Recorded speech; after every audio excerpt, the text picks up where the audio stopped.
So I've always been a very silly person. If you happen to catch me unawares as I go about my day, you would likely hear me singing to myself or talking to the cats in funny voices and just generally laughing at the joy, beauty, and absurdity of the world. But it's also true that I can't remember a time in my life when I wasn't aware of the suffering around and within me and responding as best as I could, as best as I can still, with compassion, wisdom, and grace. I think that's our common lot in this life, isn't it? To laugh with those who laugh, to weep with those who weep. And there's a depth of love that we can find together as we share in both the gladness and the grief, as our stories that we tell each other show again and again. And of course, it's the nature of things for us to deal with sickness, old age, and death. Just the last few days, this week, I've sat with folks wrestling with some really heavy things about living and dying. A young mother diagnosed with cervical cancer, a young man who just learned he has a tumor on his thyroid and has to go in for further testing, a grandchild who is waiting for grandpa's tests to come back, just hoping it wasn't mesothelioma, a husband who is struggling to support his spouse as she suffered from a lot of pain and was preparing for death, and the grief of a woman who was facing the imminent death of her beloved dog, a faithful friend and companion who had been with her through some really, really rough times. But a bigger part of my time is spent working with folks who are facing an entirely different kind of suffering that's not born out of the natural order of life and death, but from all the really inhumane ways that we broken and alienated humans treat one another. You know the litany of oppression. We go through it weekly here, right? Racism and xenophobia, gender and sexuality phobias, patriarchy and misogyny, ableism, the impacts of pollution and ecological degradation, classism and economic injustice, and the like.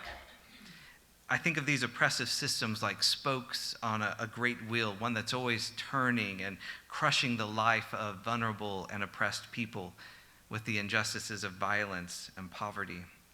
Somehow, all of us together in this room and around our city and around our nation and around the world, somehow, often exhausted and against the odds, we find the joy and strength and grace to keep working. The uncertainty doesn't make it easy. Sometimes it's the unexpected phone call or the unanswered text. Someone misses support group and you know you need to check in just in case because you don't know what could have happened. Sometimes you find out a policy has changed or a nonprofit is closing and everyone has to adapt to the new way things are. Sometimes it's something as mundane as the weather. Too many times it's the deliberate actions of people in power. You know how it goes. We plan as we can, but we respond as we are needed. We get tired, and we often get cranky, and we ask again, how long do I have to put up with this? How long will things be this way? How long can we keep going? How long until we get the change that we're seeking and that we're working so hard to bring about? How long until all those greedy, hateful, deluded people keep getting rich and powerful off all these greedy, hateful, deluded systems of oppression? We're staying with the lectionary readings for our wisdom lessons this morning, and the wisdom lesson from the Gospel of Matthew, I like to think of John the Baptist in this one feeling something similar, cranky and exhausted. He's in the first part of the passage, he's hopeful and excited, right? There's a lot to be joyful about because it says Jerusalem and all Judea and all the region about the Jordan, just swarms of people were lining up to be baptized. So this would be like, you actually get your protest organized, right? And you're worried nobody will show up, and then the square is filled, right? It's an exciting moment. But you see how quickly it switches in John, and his words get really, really hot because he notices those Pharisees and Sadducees coming along, and it just, he's angry, and he starts yelling at them, "You brood of vipers, who warned you to flee from the wrath to come? Bear fruit worthy of repentance, and don't presume to say to yourselves, we have Abraham as our ancestor, for I'll tell you, God is able from these stones to raise up children to Abraham." And then he says, now the axe as lying at the root of the trees. Every tree that therefore that does not bear good fruit is cut down and thrown into the fire. That's a pretty hard word to hear, especially for a lazy Sunday morning when we're just trying to stay warm, right?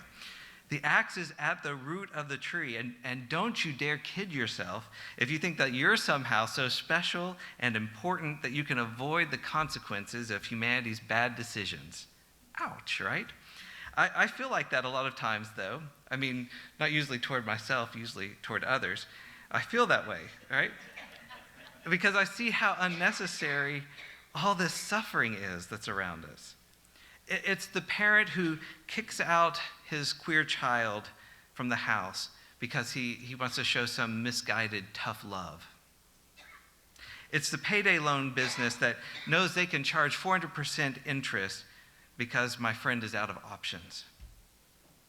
It's our county's jail, and I don't know if you saw the news this week, just here locally. It's our county's plan to build a new jail with twice as many beds, from 708 beds to 1,407, rather than expanding restorative justice and transformative justice programs or investing in programs that bring an end to economic disparity and poverty and the violence in our community.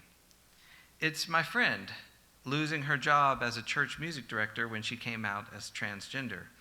So time and again, I understand, and I think you probably understand too, that temptation to see some folks coming and say, "You brood of vipers." But John also reminds us that repentance is for everyone, that we've all inherited these broken systems that continually break us, and that we can intentionally be a part of the change that is to come, but it's not automatic. Most of us can probably recognize a natural defensiveness that lives inside of us. We want to be exceptions, right? We want for bad things to not be the result of our bad decisions. We want for our privilege to be without consequences for marginalized folks, ourselves included. And we want to have good reason why we shouldn't be held responsible for the ways we've been complicit in a rotten system. And John still has none of it. The axe is at the root of the tree, and no excuse is good enough to get a pass, not even being related to someone as illustrious as Abraham. So I wanted to go a little further, and I turned to Luke's account of this story, and the crowds there appear to be bewildered by John's words, and they ask John, "So, what are we supposed to do? What are you telling us?" And John says, "Whoever has 2 coats must share with anyone who has none.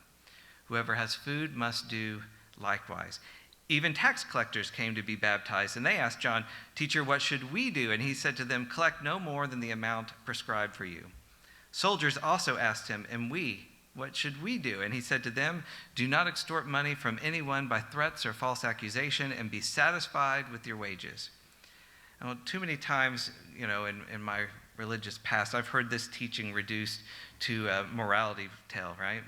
It's about being nice to others. But I don't think this is a passage that was designed for Sunday school teachers to coerce little children into behaving like they want them to. John's not trying to get people to fall in line here. He's doing the opposite. He wants folks to disrupt the system. Look more closely at what he's saying. This is radical solidarity. Make sure everyone has clothes to wear and food to eat. There is no qualification. It must include anyone who has none. No one is left out. Domination systems can't survive in that kind of environment.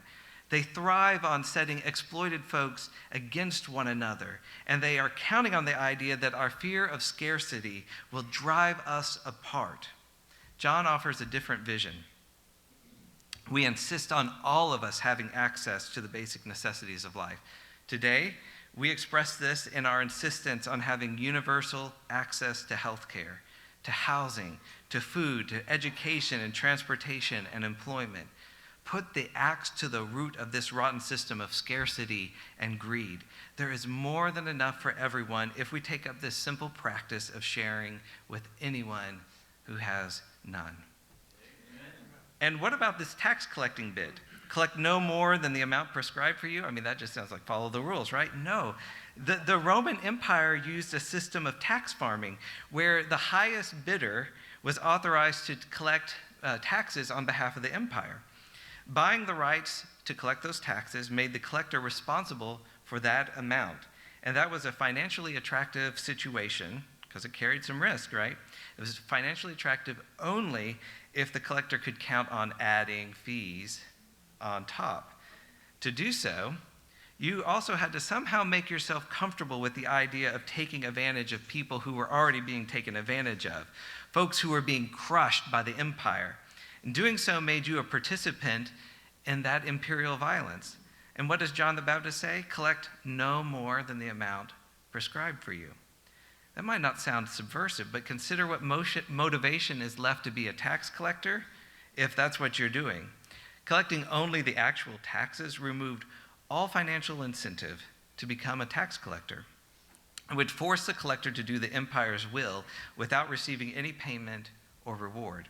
In today's terms, you might compare it to requiring all payday loan businesses to offer only loans with 0% interest, right? And you can imagine how that would go over here. John's requirement is another axe at the root of the imperial tree. Embraced by enough people, this direct action would either force the empire to change their collection system or risk destabilizing the treasury.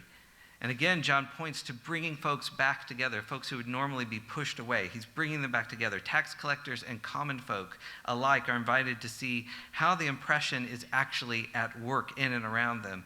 And they're given the opportunity to be reconciled and to resist in solidarity with one another.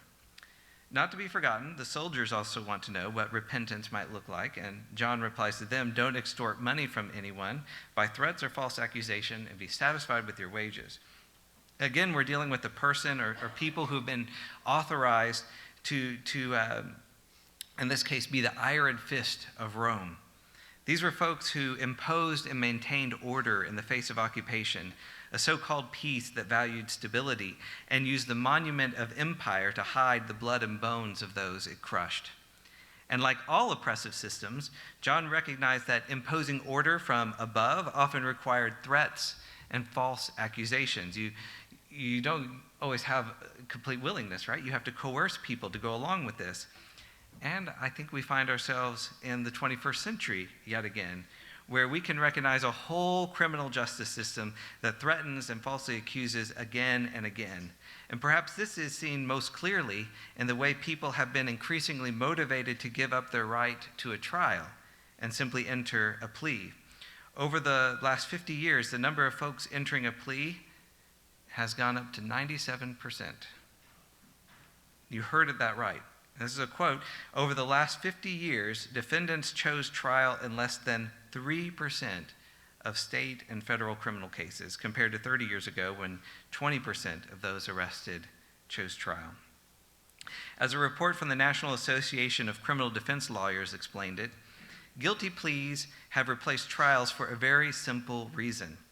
Individuals who choose to exercise their Sixth Amendment right to face trial face exponentially higher sentences if they invoke the right to trial and then lose. This trial penalty is now so severe and pervasive that it has virtually eliminated the constitutional right to a trial. To avoid the penalty, accused persons must surrender many other fundamental rights which are essential to a fair justice system. End quote. In other words, innocence and guilt do not matter. And the innocent, falsely accused and threatened with punishment, they make so often a strategic choice to capitulate. Again, quoting, there's ample evidence that federal criminal defendants are being coerced to plead guilty because the penalty for exercising their constitutional rights is simply too high to risk. To those dynamics, we can add a list of police militarization and brutality, the criminalization of poverty, the reemergence of debtors' prisons, the school-to-prison pipeline, the role of private prisons, and countless other issues. To all this and more, John the Baptist says, stop making threats and accusations. It's a return to our common and shared humanity. And again, we see the axe is at the root of the tree. Domination systems wither without the power of coercion operating operating at the behest of greed. So we refuse to participate in coercing one another and learn to love and live honestly, generously, contentedly, compassionately. You're all familiar with, even if it's in the rearview mirror these days, you're all familiar with how the Gospels portray John's life and teachings as a preparation for Jesus' life and teachings. And the readings here this morning are no exception. The episode that we read together is followed immediately by Jesus' baptism, his temptation, his ministry. The prophets also have their place, and in the lectionary reading again this morning, we're called back to the message of Isaiah. And this is the passage in Isaiah 11, the peaceable kingdom passage, the lion laying down with the lamb. In this passage, I want to focus on just two bits. A shoot will grow from the stump of Jesse, and a branch from his roots will bear fruit. He'll judge the poor righteously and execute justice for the oppressed of the land.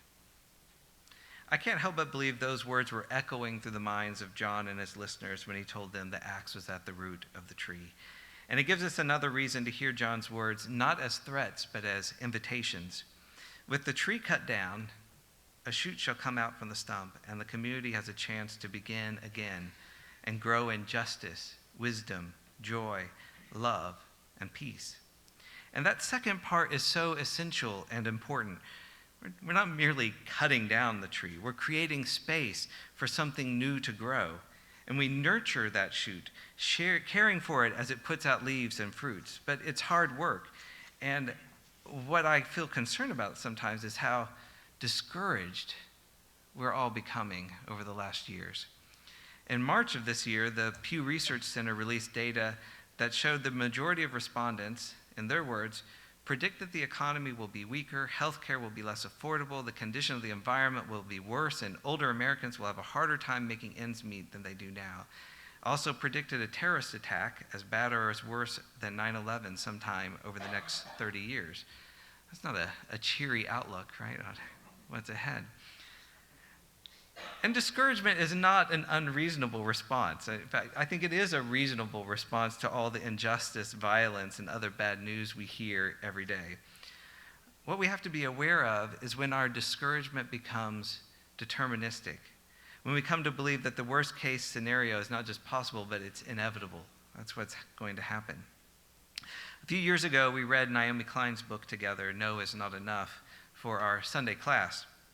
And it contained a reminder of this theme, a theme that has been and must be repeated across generations, time and time again. It's a theme, to use Paulo Freire's words, that we can't merely denounce what is wrong. We always have to be busy about announcing what it is that we're moving toward, what it is that motivates and encourages us, inspires us. What's the vision that we've embraced? We must announce what it is that will replace the things that we're leaving behind. We must be able to imagine, dream, and envision a different way. And Naomi Klein wrote this: "We have collectively imagined an extreme winners and losers ending for our species so many times that one of our most pressing tasks is learning to imagine other possible ends to the human story, ones in which we come together in crisis rather than split apart, take down borders rather than erect more of them." And she went on to say that while we do not have and have never had a godlike power to make everything right, we can learn to, in her words, live with the messes, live with the mistakes we have made, as well as within the limits of our planet, of what our planet can sustain. We do have it in our power to change ourselves, to attempt to right past wrongs, and to repair our relationships with one another and with the planet we share. I don't believe that the visions that folks like John and Isaiah saw and the words that they spoke were exhaustive. I think these are examples that awaken in us the ability to see both what is unjust and life-denying in the world, and then the ways to subvert it. Little by little, we recognize how we are complicit, and we take up the axe. Little by little, we cut away at the tree until its own weight pulls it down. So what is left to threaten us? Only if you want to uphold the systems of domination does any of this feel threatening. It is instead an invitation and an opportunity to imagine other possibilities, We're invited to heal from our own internalized oppression and dominance. We're invited to reclaim power, to choose partnership instead of domination, to choose life instead of death, to choose love instead of hate, to subvert oppressive systems and make space for true community to grow. John has told us that the axe is at the root of the tree, and that's good news. I remember again and again that we're called to embrace the challenge and the gift of imagining and then co-creating a future where we really can peacefully and joyfully live in equality with each other and with the earth that sustains our lives. We can pick up the axe, get to work, and make some space in the forest for something new to grow. Thank you.